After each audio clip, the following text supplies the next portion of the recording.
Hello, my name is Robin Lloyd, and I'm here today to talk with Garry Davis. That's world citizen Garry Davis, resident of planet Earth and South Burlington for the last 20 years or so. I'd like to give a few biographical details about him before we get started. He's the son of Hilda Davis and Meyer Davis, who was a famous orchestra leader back in the day. He graduated from Episcopal Academy.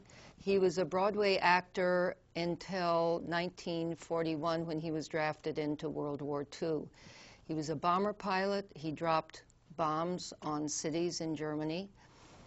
And, you know, in those days there was not a category of PTSD.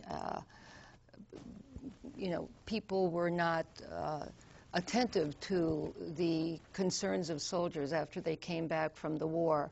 And Garry went through some troubled years, and in 1948 he took a step which changed the rest of his life and the life of many people. And so I want to ask him about that, and the way I'd like to get into that question is that, Garry, you have said that you legalized yourself. And I find that a very interesting comment because I've always thought of legality as something like a sort of contract between two people. So how can you legalize yourself? What did you do to? That is one of the key questions of our time. It's a big question. It's a big question because, as you pointed out, when you're a citizen of a nation and the draft comes along, the war comes along, suddenly that law puts you into a killer mode. And here I am, an actor on Broadway, and suddenly I've got an idea. Why don't we play a little there's a 5-minute trailer, okay, which kind of puts this all together, etc. And we'll go on from there. Let me click on this play. Got it all set up here. Here we go. This is Einstein, actually, who made a statement about one world and world government and so forth. He was a great advocate for world government after the bombs went off at Hiroshima. Okay, I'm not sure your voice can be heard now because...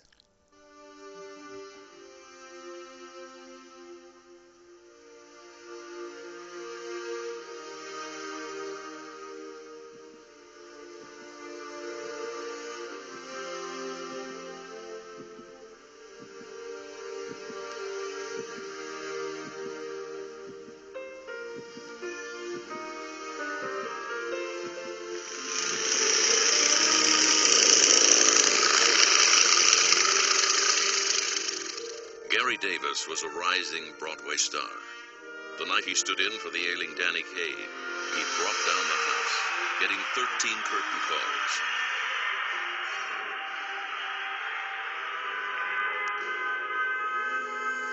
Then, the world went mad. Families were ripped apart. His brother was killed in action. Garry enlisted, eager to bomb Hitler's war factories. But then he was ordered to bomb a city full of civilians. Horrified at the carnage, he was enraged at the war system. Sure that there must be a better way to run our world, he set off to right the wrongs and prevent World War III. He gave up Broadway and made the whole world his stage. He dared to interrupt the squabbling of nations, to demand that the UN hold worldwide elections of a global Congress to outlaw war and make peace. 20,000 war-weary Europeans rallied with him to demand that the world recognize the rights of humanity. D'illusion sur les difficultés que nous attendent. Mais nous devons choisir entre les difficultés et les massacres de la guerre. Moi, j'ai choisi. The very next day, the UN unanimously passed the Universal Declaration of Human Rights. With that authority, Garry then staged the most audacious performance of all. He declared a government of, by, and for the people of the world. He gave up his United States citizenship to raise his allegiance to the global level. He became the first official world citizen.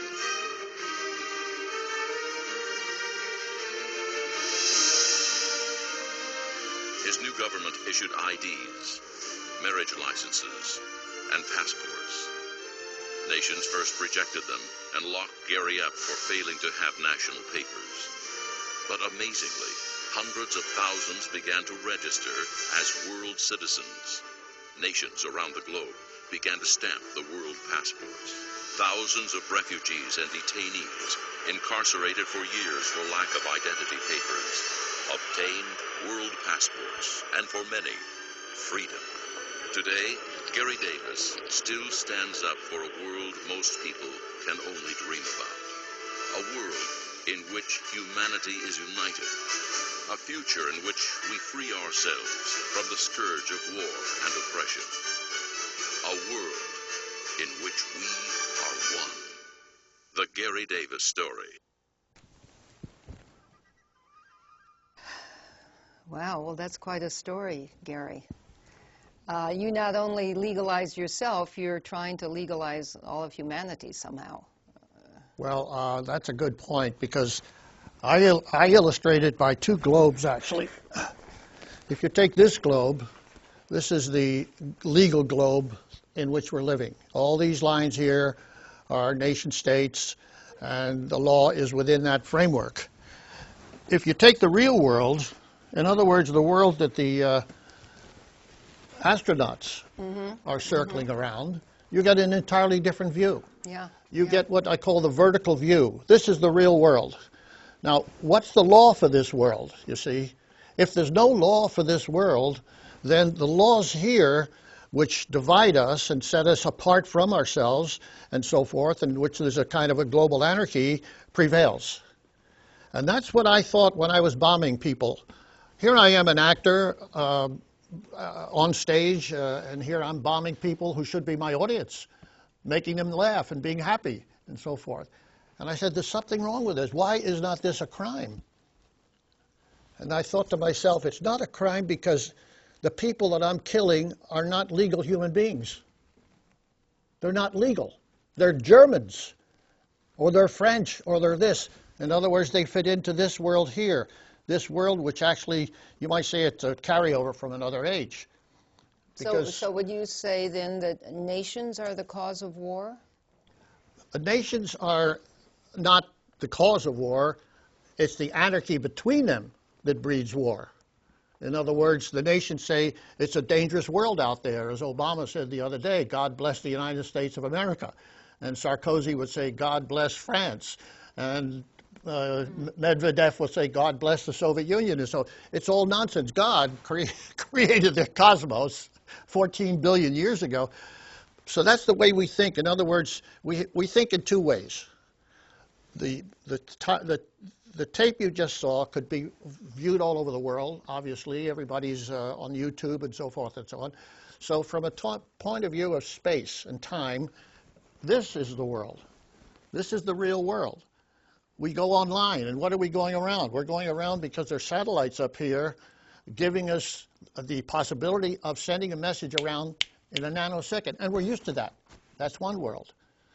The other world is the world politically, where if you think in political terms, your mind does what they say a paradigm shift. You're back in this world. You're back in division. You have now a horizontal view, not a vertical view. So I said, why, if I killed people, what is wrong with the law, which does not prosecute me? And why doesn't it prosecute me? Because I'm a national citizen, and I'm outside the nation. And if I'm outside the nation, and why am I outside the nation? Because my nation says all those people outside are enemies. They're out to get me, and we're going to kill them before they kill us. What are they saying today in the Afghan war? If we don't kill the Talibans, we're going to have to fight them here. This is nonsense. See, so where does law start? In other words, I said I'm not going to play this war game anymore. you see. Because when that bomb went off at Hiroshima, as you saw, Einstein was a great advocate of world government. The bomb itself should have changed our way of thinking. In fact, that's what he said. Everything's changed except our way of thinking. Remember that statement? And yet that bomb is sitting there, out there. 27, I don't know how many thousands of bombs there are. But the bomb is pointing at humanity. The bomb is pointing at everybody I'm talking to now. So we have to now recognize that there's a higher level of law to which we must subscribe. In other words, where does law start? You know, if you and I, if you and I make a contract between us, you know, take a white sheet of paper and party of the first part and all that and so forth, and get her to sign it or notarize it, that's law. That's the beginning. That's a contract. You can take that into court. Any court. But when it started in 1948, and you walked out of the embassy, the American embassy in Paris, you were between laws. You were between nations. No nation recognized you. You were stateless, but you escalated yourself to claiming to be a world citizen, and everything followed from that. See, that's when the very day that I did that, you see, that was May 25th, 1948. The minute I walked out of that, I entered this world. No law. But I'm not an anarchist. I believe in law. I accept law. And I accept the fact that everybody does. Everybody is within this framework. Everybody is really on that planet, whether we like it or not. We're born onto the planet. We're not born into a political fiction. So the first thing I did, I made a statement. I'm going to take the little bit of sovereignty. This is a key word here in answer to your question. I'm a sovereign human being. What does that mean? It means that I have political choice. I have stateless doesn't mean anything. The states call me stateless because now I'm outside that entire framework. But now I'm going to make my own political choice. I'm going to take the little bit of sovereignty that I possess as a human being, and I'm going to take it up and put it into the vacuum, and I use the word, the vacuum of world government. So I'm going to call myself a world citizen. And the interesting thing about that is that what you call yourself, nobody can deny. They can say you're crazy, which a lot of people did. But your ID is your own, and you have the right to do it. And in fact, it's interesting, you're talking about the Constitution of the United States. Madison figured that out and put the Ninth Amendment in. And very few people understand what that Ninth Amendment means. The enumeration of rights in the Constitution shall not deny or degrade other rights retained by the people. Rights retained by the people, what are they? He doesn't say. But retained by the people means they're inalienable rights, and the very rights that the Founding Fathers used to claim a new government. Okay, but let me ask you, at the moment that you walked out of that embassy, because I see that as sort of such an incredible time, did you see then your way ahead? Because very few people voluntarily give up citizenship without claiming another, you know? In other words, we all take for granted. We just sit here as U.S. citizens. We go to Canada, we meet Canadians and so on. But there you were. There's no room there between these nation states, in a sense. And in fact, you were treated as a you've been thrown in lots of jails because of your position. Oh, there was a world of room. There was nothing up there. Oh, okay. It's like the Founding Fathers said, hey, let's make it the United States of America. There's nothing up there anyway. I mean, you're a citizen of Virginia, you're a citizen of Maryland, you're a citizen of Vermont, and so forth. So let's just add a top layer, and because we're human beings, and not only that, but they had to find a principle upon which everybody was united. So they said the principle is natural rights. We all have natural rights. Well, look at the environment today. We all have natural rights. Every mother knows that. The minute you give birth to somebody, you know that you're in a family. It's a human family. So those natural rights are the binding principle upon which they started a government. And all you have to do is recognize it, and everybody does now. I mean, the problems facing the world are immense. The natural problems, the environment, for instance, and war itself has become not war, but just genocide. So therefore, that is a principle upon which we can already claim. Well, from that principle comes an ideology, and that's where politics comes into play. And what is the ideology? World government, one world, but from the bottom up, not top down. You see, people are afraid of world government. Well, let me ask you how you institutionalized your vision and the reality of you being a world citizen. I mean, I have one of your world passports, and I have traveled as a world citizen on this passport from in Rwanda to Kenya and a few other places. Have a look. How are these created? How are they used? What institution is in charge of that? That's a key point, because I didn't know where to go. I was in France, that they said. The French government kicked me out. And at that very moment, the United Nations came to Paris. You see, in answer to your question, the United Nations was sitting there. It's a group of nations. It's not a government, and so forth. Eleanor Roosevelt said it. But they have in the Charter of the United Nations human rights 13 times. They mention human rights 13 times. There's even an article, Article 56, which says all member states shall observe and respect fundamental human rights, but they hadn't defined them. So they started this committee right from the beginning, 1945. It took them 3 years. Finally, they come up with this, the Declaration, the Universal Declaration of Human Rights. I see that. And this is a key document, because there are only 30 articles there, but it says on Article 21, the will of the people shall be the basis of the authority of government. The will of the people, the world's people, not Americans, not French, not Germans, but we the people. In fact, the first 3 words of the U.S. Constitution are we the people. And then it goes on. Now, about the passport, it says that everyone has the right to leave any country, including his own, and to return to his country. I even have that down here. I wonder if I could find it. Anyway, and that means what? Leaving a country, where do you go? If you leave a country, you're going to a country, you see. So I said, and at that point, there were millions of people after World War II. You know, a completely different sort of mood in the world at that time. Everybody was wondering, what do we do now? How do we stop this game? Yeah.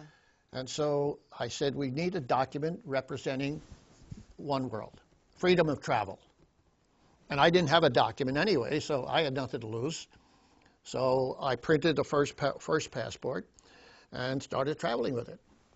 And what, you just made it out of, I went to a printing shop. I made anybody can print their own passport. It's no big deal. And I made it, and I based it on Article 13, Section 2. Everybody has the right to leave any country, including his own.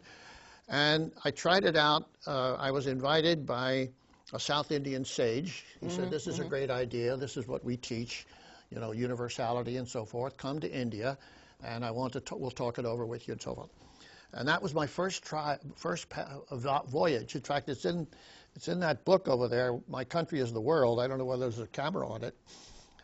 But that's the story of my trip to India on the first world passport, number 00001.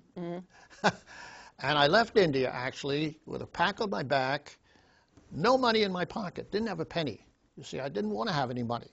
And I started walking from Amritsar. You were sort of like a renunciate, or I did it before Kerouac. Yeah, well. and in a different part of the world, too. Yeah.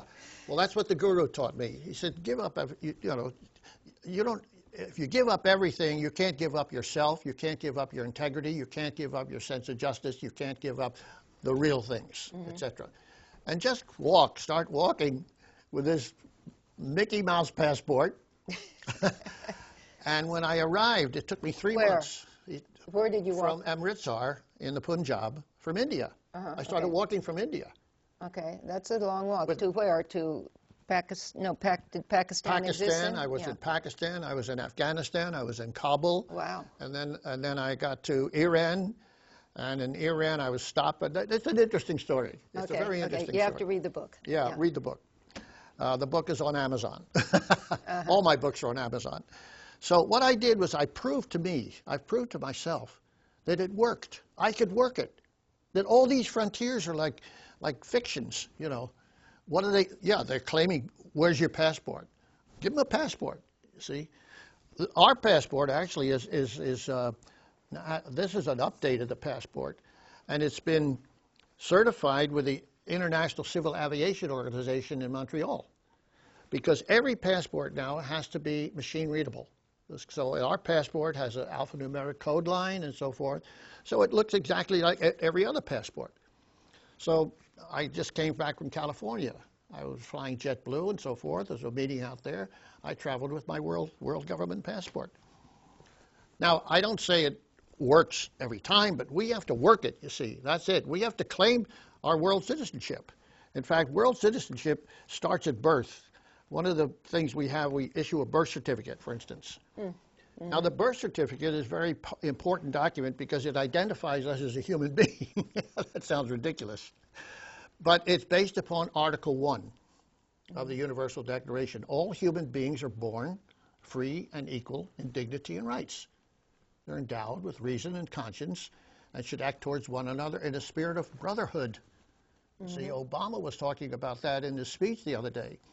You know, we all ought to unite. Well, he said unite Americans, but no, we're all united anyway. Well, I think most Americans, with the security of an American passport issued by the most powerful country in the world, don't, you know, sort of make fun of these documents. But I've heard you talk about some of the countries where these are a matter of life and death to have a document, Absolutely. to get out of a refugee camp. That's and, right. And for example, in Japan, aren't these documents very important to some of the refugees who are there? Yeah, Japan is a special case because they have a big industry and there's not enough Japanese to do the dirty work. So a lot of people come in from Asia with their own passports, two-week tourist visas. The visas ran out, but then they go to work. And Japan doesn't know what to do. They want those people to work, but now they're illegal from the point of view of the immigration department. Sort of like us, actually. Yeah. There's a whole underground of people who are doing the dirty work all over the world, et cetera, et cetera. So we decided, well, it's not just that, it's that everybody now has to recognize that we are in deep trouble. We're living in prophetic times. Because what's the major problem? The major problem is not the nations, it's not religion, it's survival. It's survival. And Einstein said it, you saw the little thing here. We're up against either survival or the elimination of the human race. And to put that in people's minds is almost impossible. But how do you survive? You can only survive as a human race. So you can't survive as Americans, you can't survive as Japanese, you can't survive as Chinese. No, we're all together now. Mm-hmm. Well, what do you think of the United Nations? I mean, it was the institution to create to stop war, created after World War II. What do you think of its track record after all these years? Oh boy, how much time do we have? The United Nations is really an oxymoron. Look at the word, United Nations. Nations, by definition, can't unite. How about untied nations? Whatever you want. But there's two elements to the United Nations. There's the Security Council and the General Assembly, and there's specialized agencies. See, the specialized agencies take over every single aspect of humankind. There's the World Health Organization, there's the the international travel agencies, travel organizations. There's all sorts of and the food organization, and so forth. Well, these are not dealing politically; they're dealing with human problems. Look at the Universal Postal Union. I mean, you go into a post office, and you don't even think about who is the Secretary General of the Universal Postal Union. You've got a letter to be delivered. And you want a couple of stamps, and you want to pay modicum and so forth. This letter goes all over the world at your service. It's an incredible service. Every post office is in league with every other post office because there's something called the Universal Postal Union. Now, I've asked thousands of people, who is the Secretary General of the Universal Postal Union? You know, eyes glazed over. What are you talking about? I've never heard of it. Well, have you ever used the post office? Of course. Well, don't you know this is a worldwide system that works? And it works because we're thinking in terms of systemic service. See, it's a new way of thinking about us. In fact, that's the name of your organization, World Service Authority. World Service Authority, yeah. World Service Authority. And if you think in terms of service, we all need to be served, and the Declaration of Human Rights spells that out. And everybody wants to be fed, everybody wants clothing, everybody wants, good food and so forth, and a right to work. And these rights, incidentally, you ask about the United Nations. Eleanor Roosevelt wrote about me. She was the chairperson for this committee, the United Nations Human Rights Committee. And they had meeting after meeting after meeting. The Communist bloc says, we don't believe in human rights. We believe in economic rights. So this was going to break up. In fact, this was in this film you just saw.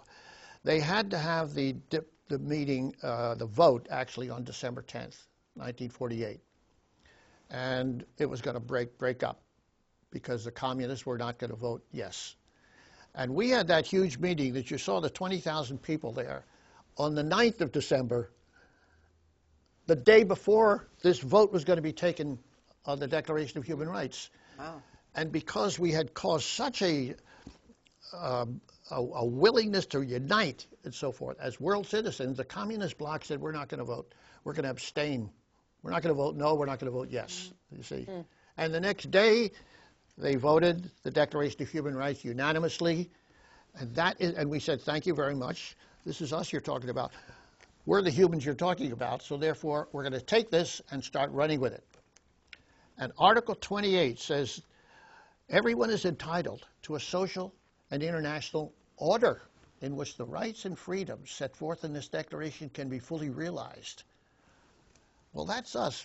Obama's not going to make an order, a world order. Medvedev or Sarkozy or any of the nation-state leaders, in fact, 7 of them have their finger on the nuclear bomb, which I think this is criminal. And there's a court up there, the International Criminal Court, that has one of its indictments is enemies of humanity. Who's an enemy of humanity?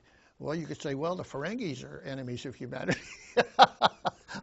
or the Klingons, but humanity. In other words, all humanity, everyone is a member of humanity, so how can anyone be an enemy of it? It's an oxymoron, but that it is in the statute of the ICC. And I said, well, if there's any enemy of humanity, it's somebody with their finger on the nuclear button, because if they have pushed that button, humanity's gone. And the ridiculousness is that they will be gone too. You see. Well, let me ask you another question. I mean, nations maintain their sovereignty. One of the most powerful ways is through money. And the dollar is the paramount, or has been up until recently, sort of the paramount medium of exchange. Of course, since 1971, it's been off the gold standard, so there's really nothing behind that money. And right. I know I've heard you talk about fiat money, and which is not related to goods and services, yeah. Yeah, and lots of people on television are talking, and the right wing are talking about fiat money. Now, what is that I see there? Is that a World Service Authority dollar? Buckminster Fuller used to say in his book, Critical Path, money is just crystallized energy. Energy, okay? So he says, what is the greatest source of energy? Obviously, the sun. He says the sun is pouring more energy every 5 minutes on the world than the world uses all year. And what are we doing with it? And it's renewable. It's renewable. You're not taking coal out of the ground or coal out of the ground, et cetera, et cetera. So we went down to the Earth Summit. We printed these. This is kilowatt dollars, you see, kilowatt dollars. And we printed these, 5,000 of them. Each one is numbered. And we took them down to the Earth Summit. In 72. In 72. Way back. No, wait, no, 92. 92. 92. And we started giving them away, actually, because it was very hot there. And the people were complaining that, oh, you Americans, you're so rich and we're so poor. And I said, you see that sun out there? That sun is pouring billions of kilowatts on your land every second. What are you doing with it? This is money translated into power. But it still seems sort of like fiat money because there's nothing. Well, I'm going to tell you something about money. If there were windmills backing it or something. There's no legal definition for money. Mm-hmm. You can use a anything medium of for exchange. money as long as it's a medium of exchange and so forth. So what is the intrinsic value of money? It's trust. Exactly. It's trust that you can take that money, use it all week. Friday comes to the bank, and the guy says it's counterfeit. But it's been using it. People trusted it all week because it represents goods and services, and this is real wealth. Well, the money being published now or printed now is all floating out there against itself. This is why they call it fiat money. There's 200 currencies in the world, but the world is so small that you don't need 200 currencies. You need one. You need one which represents the real wealth and the real services of humanity. So this is the beginning of this. So we said, okay, we're going to print this, and we're going to issue it on the basis of money. But the intrinsic value of this money is not only that it's unitive, but that it's a peace currency. All the national currencies have blood on them. I keep saying this. And cocaine, yeah. And cocaine or whatever. And look at the tremendous value of this. The minute it gets out of our hands, it starts to appreciate. First of all, it's a collector's item. Wow. See, we have a bank here at It's awfully big, though. Do you have smaller? No. This is an exaggeration. Okay. This is even bigger. The world is our home. All right, I like that. This is an idea whose time has come. Mm-hmm. And therefore, if you take your $10 out of your pocket, buy 10 kilowatt dollars, this is negotiable. You can get your $10 back. We put your $10 in our bank in Washington, D.C. So the minute you say, well, it's okay. Gary's an honest person. Yeah. But the minute you show it to somebody, you say, hey, I've got peace currency. Wow, what is peace worth? If we have peace currency, we don't have war anymore. Mm-hmm. All that money going into war now is going to go into services for the people.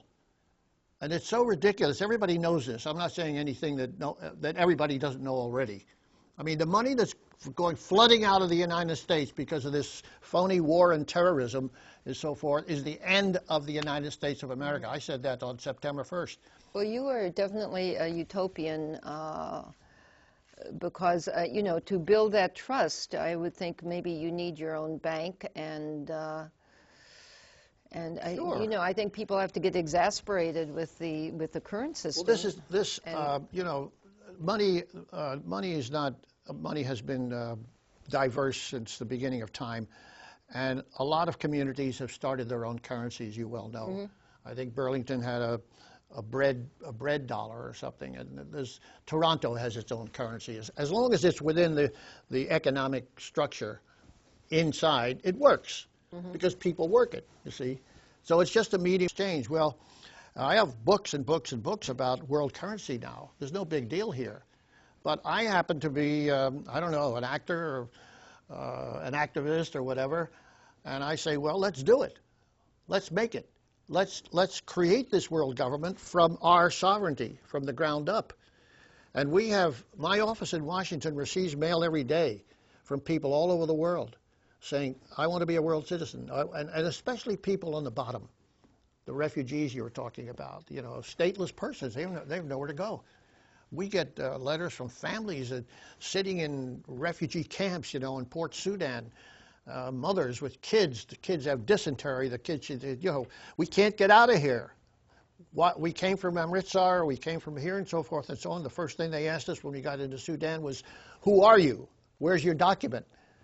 Well, we didn't have any documents. It took us 15 days to cross the desert. So they send you a photograph with like the mother and 5 kids in the same photograph? Well, that's the problem. We have to have a photograph of the person to do the passport. Yeah. You see, somehow there was a very bad refugee camp, or not a refugee camp, but an immigration jail in Bangkok, in the bottom of the immigration department. And a lot of people were in there just because they had wandered in from the hills. They couldn't ID themselves, and they were there for years. And we found out about it because an American had renounced his citizenship during the Vietnam War and ended up there, and so forth. George Will, his name is. And anyway, to make a long story short, he finally got a passport from us because he was savvy enough to get the secretary of the Swiss embassy. This is a long story, but anyway, he got a passport, and that opened up the door of this whole immigration jail. Because immigration jail, it was just one long room, you know, with a spigot in the middle and a hole in the corner. It was a hell house. I mean, it was the black hole. Other people then got passports? 30, 40, 50 people. We emptied that prison time after time. Incredible. Because the chief immigration officer, he hated to be in charge of these people. They hadn't committed a crime. So as soon as they were able to show him a passport with their photograph, well, how did they get a photograph? Well, Will Reed got his passport because the only man who was allowed in that prison was a Catholic priest. So he enjoined the Catholic priest to write to us. We were in France at the time, and we issued him a passport. Somehow they got a picture of him, and it was you know, brought into this jail by the priest. Mm-hmm. And when the guy bangs on the door, bangs on the bars, and says, "I got a passport, let me out," and the chief comes down from his top floor and says, "Passports come through me." He says, "You don't have a passport." He says, "Yes, I do. Here it is." He says, "Give it to me." "Oh no, this is my passport." And because he had a passport, they let him out. They took him to the embassy at Laos, and he got a visa on the passport, which allowed him out of the country.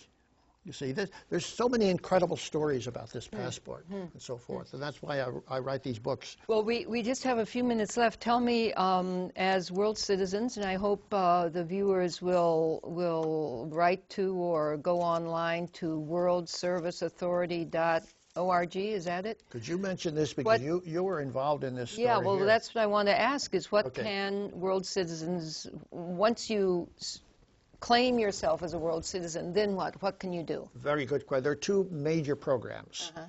And one program is called the mondialization program. In other words, a city becomes a world city. And World War II was the first war where cities became targets, cities themselves. So this town of Cahors in France said, "We want to join your movement as a city." And that began a whole new movement. And if you go to our website, worldservice.org, you look up mondialization, a list of 944 cities, including I don't know how many in the United States, will come up, of cities themselves who declared, including Burlington. Yes. And this is the charter here. Okay. Maybe you should read a little bit of that.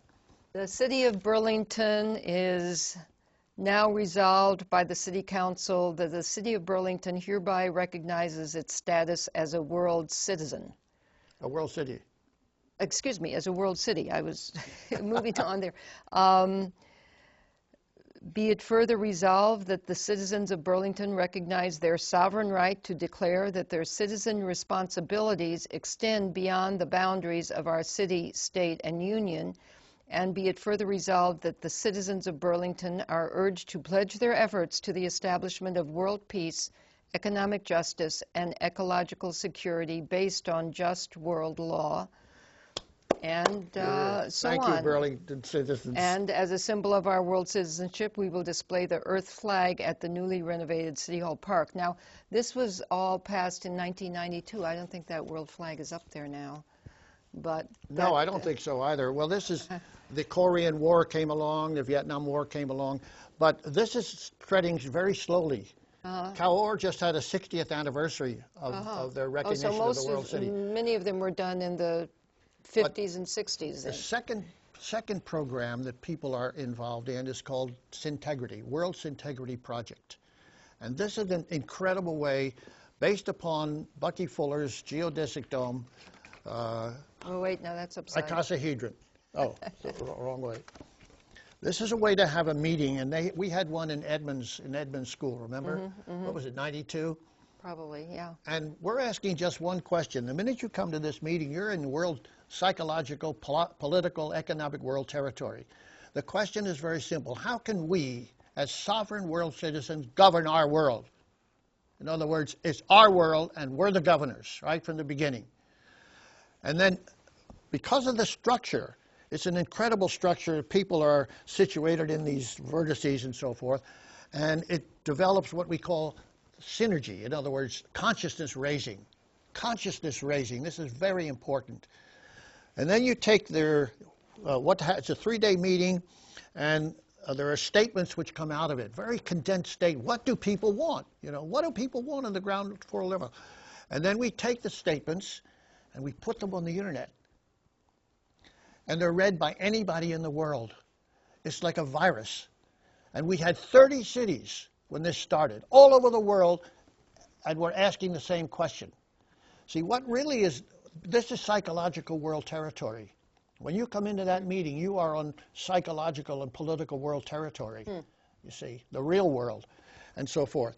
Well, this is a way to develop a new type of constitution from the ground up where everybody has a voice. You know, we had an info set in the middle of the Sierra Leone War, and the people who were in that info, we call them info sets, were refugee women from tribes. I mean, how low can you get on the social scale?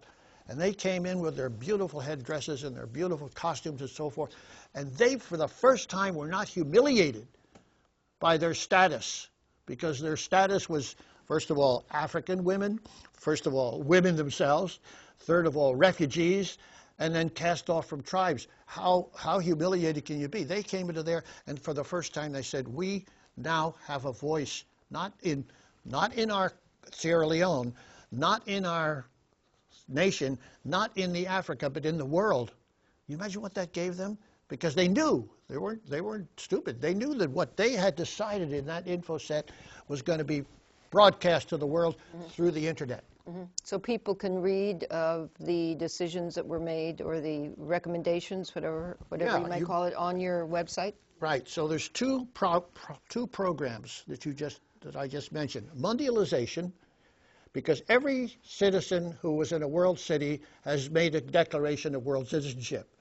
May not realize it. In fact, I don't think the citizens of Burlington realized it, because the free press person, you know, went home before the vote. But then the second thing is that not only have they declared themselves world citizen in this program, but now they're deciding what they want in this world. And look at the political connotation of that. It's dynamite, revolutionary, and democratic. Wow. Well, let me ask you, as we close, about this extraordinary video that you showed. Is there seemed to be the implication that there's maybe a film being made about your life, or a documentary? There is. The man who made this film, Arthur Kanigis, has written a script. He says world citizenship is a very important story, and people, you change the story and you change the world, you see. So, and the story, actually world citizenship is one of the oldest ideas. If you go back into history, the ancient Greeks called themselves world citizens. Socrates called himself a world citizen. You know, Martin Luther King called himself. All the famous people, the artists and the sages, and for time immemorial, world citizenship is the oldest idea. But today, for the first time in our human history, we can do it. We can claim it, all of us. It's not just for the artists and the philosophers and the scientists and so forth. You come out of your mother's womb, you come into the world.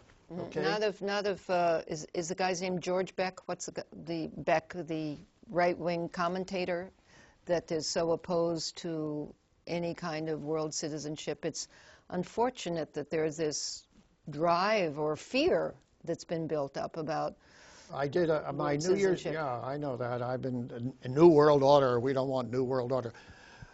My New Year's statement actually took that to task, and I said, look, what we're doing is bottom up and top down world, because the bottom up is us, each individual. We're citizens in this world. We come into this world. What is the top? The top is not the world government under Mr. Rockefeller or the Bilderberg gang or what. No, the top is already humanity. I mean, humanity is a species. We've got the DNA code now.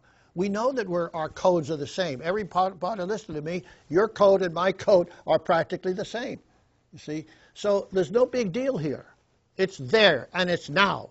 It's not in the future. It's now. Humanity exists. That's top down. But bottom up is you and me recognizing our humanity, ourself. That's what Einstein said. His parting words were, just think of humanity and forget the rest. That's a good thing to end on. Well, thank you, Garry. This is very inspiring. I hope the audience takes it to heart and goes to your websites and becomes a world citizen. Worldservice.org. No, yes. Claims to be a world citizen. Thank you. Thank you, Robin. Sure. Wonderful.